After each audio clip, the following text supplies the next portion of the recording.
나라 밖에서 펼쳐지고 있는 수많은 일들을 한 편의 영화처럼 드라마틱하게 전해드리는 코너입니다. 영화로 만난 세계. 임주리 중앙일보 기자와 함께합니다. 안녕하세요. 안녕하세요. 일주일 어떻게 지내셨어요? 예, 뭐 집에서 잘 지내고 있습니다. 일주일 내내 뉴스 하이킹 나올 준비만 네, 하고 지내시는 거 아니에요? 그렇게 하고 있습니다. 집콕하면서. 네, 고맙습니다. 네. 그렇게 준비하신 내용 네. 정말 고대하면서 들어보겠고요. 환절기인데 건강 괜찮으세요? 관리 잘하고 계시죠? 예, 집에만 있으니까요. 집콕. 네. 네, 그럼 임주리 기자가 준비해온 국제 뉴스들 상영을 시작해 보도록 하겠습니다. 첫 번째 뉴스의 제목은요. 긴즈버그 대법관 별세 들끓는 추모 열기. 아, 정말 이 소식 전하지 않을 수가 없는데 너무 좀 가슴 아프고 안타깝고 네. 뭐 연세가 많으시니까 어쩔 수 없다고는 하지만 많이 슬프더라고요. 네, 저도 참 슬펐는데요. 예. 루스 베이더 긴즈버그 미국 연방 대법관이 지난 18일이죠. 향년 87세로 별세했습니다. 네. 연방 대법원은 긴즈버그가 췌장암 전이에 따른 합병증으로 숨졌다고 성명을 내고 애도를 표했는데요. 네. 지금 미국 전역에서 추모 물결이 일고 있습니다. 네. 뭐 저는 관련 영화도 보고 그래서 상당히 이렇게 뭐랄까 흠모의 마음도 갖고 있긴 했었는데 네. 그래도 많은 분들이 우리나라에서는 이제 알지 못한 분들도 꽤 있으시잖아요. 네. 그래서 이 긴즈버그라는 분이 도대체 어떤 분인지 소개를 좀 부탁드릴게요. 네, 긴즈버그는 진보의 아이콘을 넘어서 시대의 아이콘이 된 연방 대법관인데요. 네. 잠시 이제 미국의 연방 대법관에 대해서 좀 설명을 드리면 네. 총 9명으로 종신직이에요. 대통령이 지명을 해서 상원 인준을 통과하면 종신직이 되는 겁니다. 근데 이 대법원, 연방 대법원이 미국 사회를 움직이는 정말 중요한 사건들을 심리하는 곳이기 때문에 대법관의 역할은 정말 중요하고요. 네. 한마디로 한국의 대법원과 헌법재판소의 역할을 같이 하는 기관이다. 이렇게 네. 보시면 될 것 두 개 같습니다. 합친 기능. 네. 그래서 뭐 솔직히 다른 나라 법관 얘기가 우리랑 무슨 상관이야? 이렇게 할 수 있는데 미국 연방 대법원의 역사는 곧 인권의 역사다 이런 말이 나올 정도로 네. 이곳에서 내려지는 판결은 미국뿐만이 아니라 다른 나라에도 매우 큰 영향을 미쳐왔어요. 그렇죠. 예, 그래서 이 뉴스가 우리에게도 되게 중요하다고 할 수 있죠. 네. 우리나라 판사님들, 대법관님들, 헌법재판관님들 당연히 네. 미국 연방대법원의 판결 내용들 계속해서 보고 계시잖아요. 네. 그러니까 그것이 우리나라에 그대로 영향을 미치니까. 그럼요. 네. 근데 긴즈버그 대법관은 1993년 네. 당시 빌 클린턴 대통령 지명으로 연방 대법관이 됐죠. 네, 그렇습니다. 이제 당시 지명이 됐고 미국 이제 상원 인준 통과해서요. 그때 97대 3인가? 엄청 압도적으로 표결 예. 통과를 해서 네. 미국 역사상 두 번째 여성 연방 대법관이었어요. 네. 성차별과 인종차별 등 미국 사회의 여러 문제에 있어서 소수자를 대변해 왔는데요. 남학생만을 받아온 군사학교가 여생도를 받아들여라 이렇게 하고 또 남성과 여성의 임금을 차별해서 주던 기업이 그렇게 하지 못하도록 하고 이런 중요한 이슈들에서 긴즈버그의 화력은 정말 눈이 부셨습니다. 예. 근데 이제 점점 보수적인 대법관이 늘어난 연방 대법원에서 긴즈버그는 점점 더 진보의 아이콘이 된 거예요. 줄기차게 최종 판결과는 다른 반대 의견을 내서 네. 오죽하면 나는 반대한다. 이 말이 이제 그를 상징하는 문구가 될 정도였습니다. 맞아요. 예. 네, 근데 이제 긴즈버그가 2010년대 이후로 계속 젊은이들에게 폭발적인 인기를 누리게 됐는데 네. 특히 트럼프 대통령 취임 이후에 정말 인기 스타가 돼서 이 네. 뜨거운 추모 열기는 당분간 식지 않을 것으로 보여요. 네. 3211님이 문자 보내셨네요. 와, 대법관이 종신직이라니 깜짝 놀랐어요. 그러면 20년씩 재직하는 경우가 있겠네요. 그럼요. 지금 이분도 거의 네. 30년 가까이 하셨고 27년, 그렇죠? 네, 예. 지금 대법관들도 거의 뭐 20년 뭐 길게는 30년 이렇게까지 네. 하고 있습니다. 왜냐하면 연방 대법관을 아무도 자를 수 없게 해야 그렇죠. 소신 있는 판결을 내릴 수 있으니까요. 그러니까요. 예. 그러니까 저한테는 가장 뭐랄까요? 관련 있는 판결이 뭐였냐면 네. 성맹수법. 오늘의 표정에서도 제가 말씀드렸는데 네. 그 성범죄자에게 네. 형량이 끝난 뒤에도 네. 재범 우려가 있으면 재범 가능성이 없어질 때까지 정신병원에 본인의 의사에 반해서 강제 입원시킬 수 있도록 하는 법이 만들어졌는데 이걸 위헌 제청을 한 거예요. 네. 해당되는 범죄, 우리나라의 조두순 같은 범죄자가 그걸 미국 연방 대법원에서 네. 이거는 헌법에 합치다.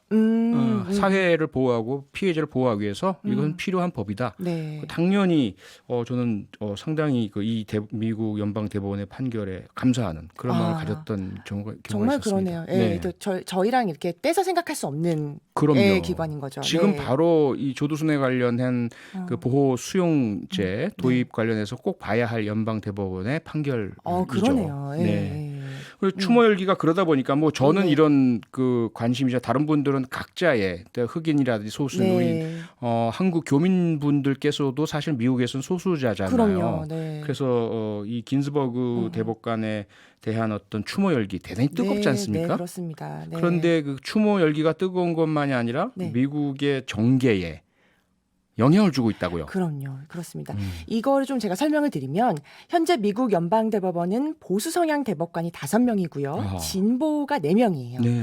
근데 긴즈버그 대법관이 별세하면서 보수 우위가 그렇지 않아도 만약에 여기서 보수 대법관이 그 자리를 대신하게 되면 예. 완전히 보수 우위가 되는 겁니다. 아하. 그러니까 당연히 공화당에서는 이 김에 보수 성향 대법관을 그 자리를 채우고 싶어 할 거고 네. 민주당에서는 이걸 막지 못하면 무너진다고 생각하니까 철벽 방어에 나선 상황이에요. 아하. 왜냐하면 제가 아까 설명했듯이 대법관이 되면 종신직이니까 이게 꽤 그러니까요. 오래 가는 거잖아요. 네. 이런 상황에서 트럼프 대통령이 긴즈버그의 후임을 서둘러 뽑겠다고 나서서 지금 미국 정계가 들썩이고 있습니다. 아하. 이 트럼프 입장에서는요. 네. 보수 우위를 밀어붙여야 된다라는 생각도 물론 있지만 부정적 이슈들에서 화제를 좀 돌려보려는 의도도 있고요. 아하. 예, 그래서 이제 이번 주 안에 후임을 아하. 지명하겠다 이렇게 나왔는데 예. 사실 트럼프 대통령이 밀어붙인다면 현직 대통령이잖아요. 상원에서 인준을 안 해주면 몰라도 법적인 문제가 있는 건 아닙니다. 아하. 가능한데 네. 이제 바이든과 민주당 측은 임기를 얼마 안 남겨놓고 이게 상식적으로 말이 되냐. 대선 끝나고 뽑아야지. 네. 오바마가 그러려고 할 땐 그렇게 욕하더니. 아하. 한마디로- 내로남불이 미국에도 있네요. 그렇죠. 한마디로 좀 상도덕 좀 지켜라. 이런 거죠. 대선 네. 이후에 해야 한다고 계속 주장하고 있어서 지금 아. 굉장히 뜨거운 감자예요. 예. 네. 그러니까 이제 연방 대법원이 보수 지금 6 진보 4인데 만약에 네. 보수 5명, 진보 네. 4입니다. 아, 예. 9명이니까요. 9명이니까 예, 예, 예. 보수 5명, 진보 네. 4명인데 네. 만약에 긴즈버그가 보수 대법관으로 교체되면 네. 6대 3이라는 그렇죠. 완전히 더블 스코어의 보수의 초강세가 되니까 네. 미국 사회 전반의 중요 이슈가 완전히 보수적으로 흐를 우려가 그렇죠. 있고 네. 임주리 기자의 추가적인 설명에 따르면 이것뿐만 아니라 뭐 코로나19 문제라든지 이 그 트럼프 대통령에게 불리한 이슈들을 확 다 네. 잠재워 버리고 그렇죠. 인종차별 총격이라든지 이런 네. 것들 네. 다른 이슈로 전환될 수 있으니까 밀어붙인다 밀어붙인 이렇게. 것도 있고요. 그다음에 아. 또 한 가지가 더 있는데 네. 그거는 대선 이후에 미국은 우리나라랑 선거제도가 달라서 뭐 굉장히 잡음이 많아서 아. 최종적으로 판결을 연방대법원이 내릴 때가 있어요. 아하. 그럼 당연히 자기한테 유리한 판사를 심어놓고 싶겠죠. 트럼프 입장에서는. 예. 대선 이후의 논란까지 고려하면.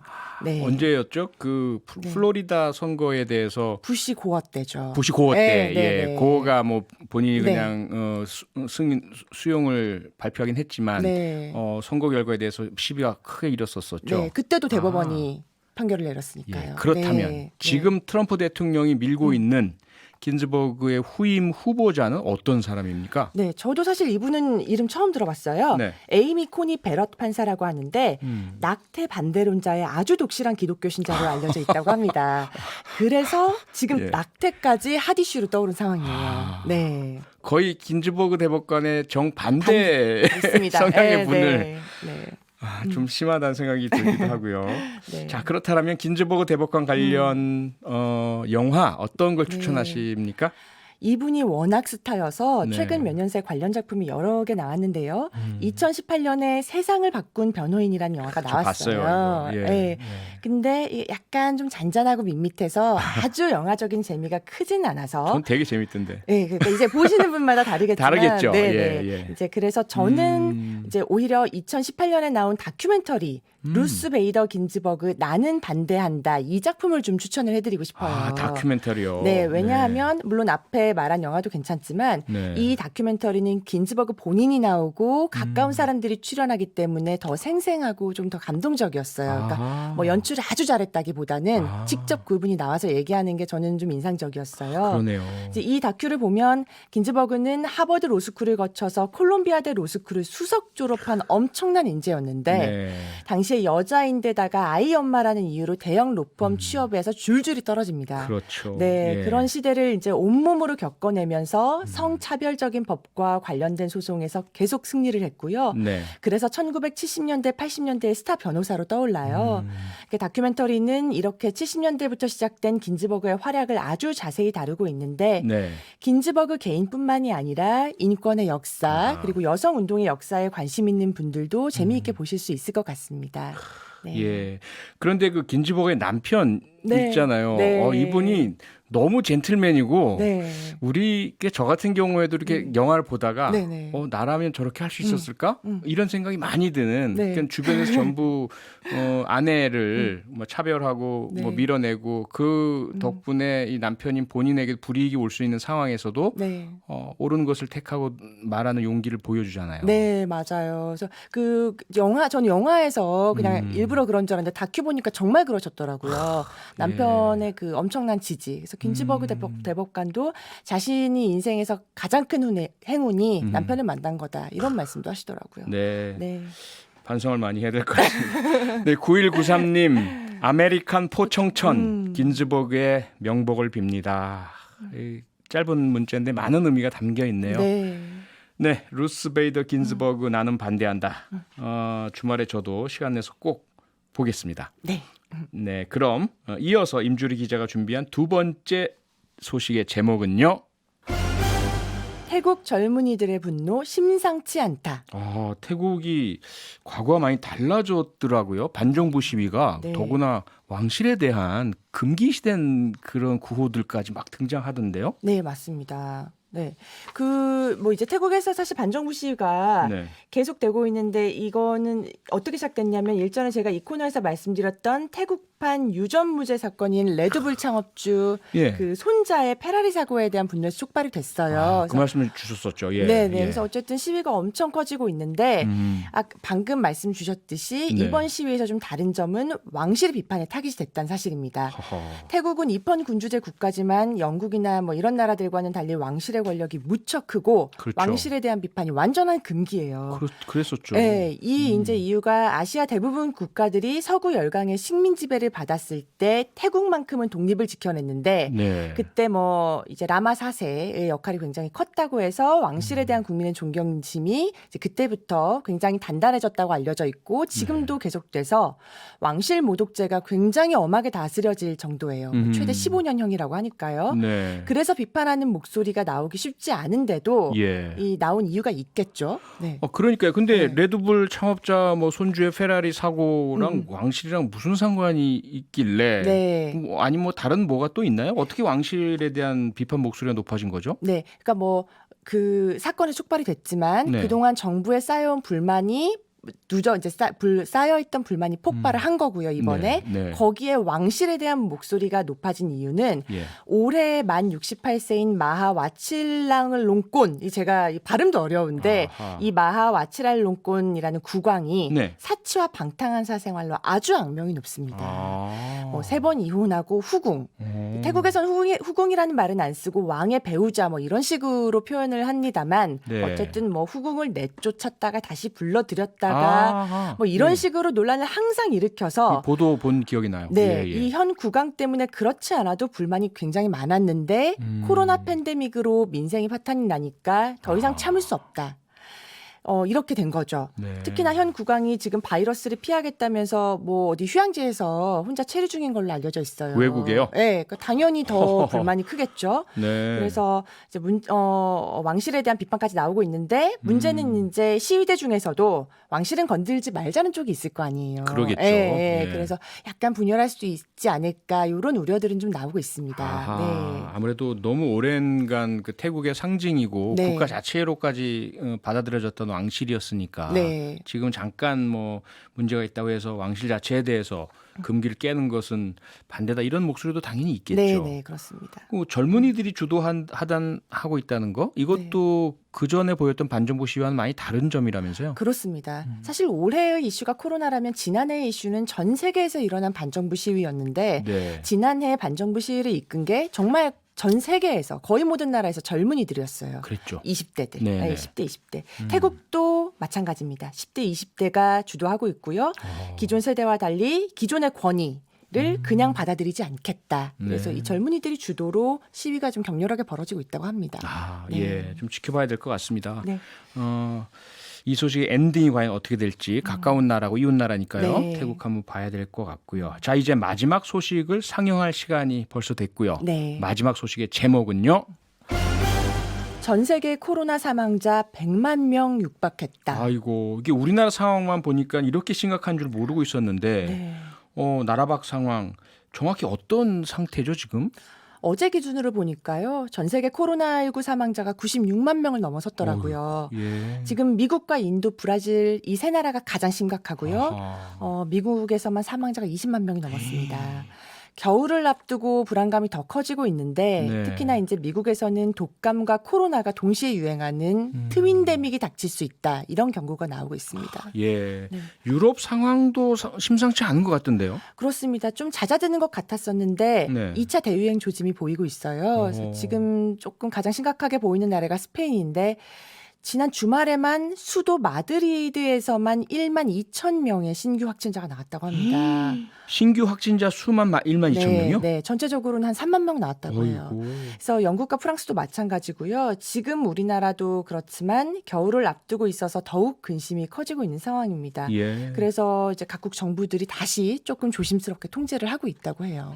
뭐 네. 통제를 아무리 한다 해도 이 정도 규모면 사실 줄이기가 쉽지 않은데 네. 결국은 백신이 나와야만 되는 거 아닙니까? 그렇습니다. 백신 소식은 네. 좀 언제쯤 나올까요? 백신 소식 계속 나오고 있는 걸 제가 조금 종합해서 봤어요. 예. 그러니까 지금 전 세계적으로 백신 36종 정도가 임상 시험 중으로 알려져 있더라고요. 예. 임상 시험 중인 걸로 알려져 있더라고요. 네네. 근데 이 중에 3분의 1이 중국산입니다.